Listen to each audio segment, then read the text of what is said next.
भगवान रंगनाथ के एक महान भक्त थे स्वामी रंगाचार्य। तो उनकी ख्याति सुनकर श्रीपति नाम के एक कवि उनके पास आए। वे यह सोचे कि यदि मैं रंगाचार्य जी की स्तुति करूंगा, प्रशंसा करूंगा, तो वे मुझे खूब सारा धन गिफ्ट में देंगे। तो श्रीपति कवि रंगाचार्य जी के पास आए और उन्होंने खूब ढेर सारी प्रशंसा की रंगाचार्य की, लेकिन रंगाचार्य जी ने उनको देखा भी नहीं। तो इससे श्रीपति कवि जो है बहुत ही नाराज हुए। संध्या के समय रंगनाथ जी की सवारी निकली तो रंगाचार्य जी भगवान के सामने खड़े हुए और वे भगवान का गुणगान करके प्रार्थना करने लगे।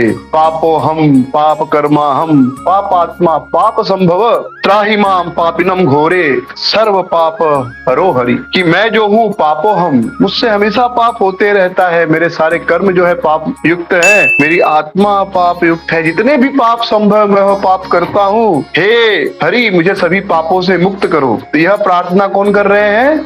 रंगाचार्य जी रंगनाथ जी से, भगवान से। तो जो श्रीपति कवि थे वो तो सुबह से गुस्से में ही थे रंगाचार्य से। तो उन्होंने भगवान को देख कर कहा कि ये जो रंगाचार्य जी है जो बोल रहे हैं ना, सच में ऐसे हैं। तो ऐसा सुनते ही रंगाचार्य जी ने श्रीपति कवि को अपने गले लगा दिया और भगवान से कहा कि देखिए जो मैं कह रहा हूँ इसकी पुष्टि तो श्रीपति कवि भी कर रहे हैं, तो अब तो मुझ पर कृपा करे भगवान। तो इस प्रकार हम देखते हैं कि श्री रंगाचार्य जी अपनी प्रशंसा पर प्रसन्न नहीं हुए, लेकिन जब उनकी निंदा की गई, बुराई की गई, तो वे बड़े प्रसन्न हो गए। तो यह भक्ति में जो नम्रता का गुण है, ये बड़ा विशेष गुण है। कोई भक्त कितना भी श्रवण करे, कीर्तन करे, प्रचार करे, लेकिन जब तक वह यह नम्रता का गुण धारण नहीं करता तब तक वह नग्न है। जैसे कोई स्त्री कितना भी सुंदर श्रृंगार करे, वह वस्त्र न पहने तो वह सुंदर नहीं लगती। उसी प्रकार भक्त भी कितना भी श्रवण कीर्तन करे, भागवतम पढ़े,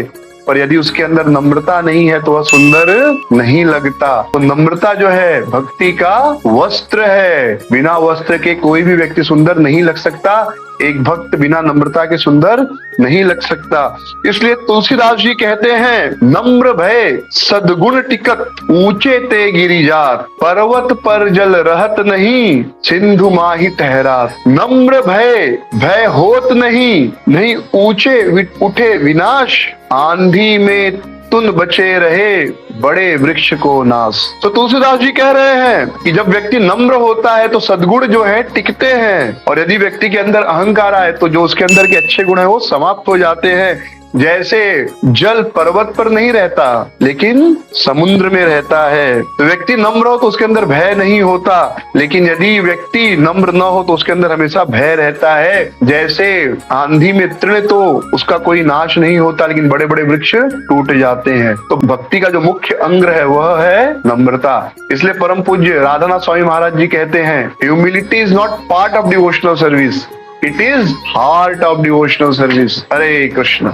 अगर आपको ये वीडियो पसंद आया हो तो प्लीज़ हमारे चैनल को लाइक, शेयर और सब्सक्राइब ज़रूर कीजिए। हरे कृष्णा।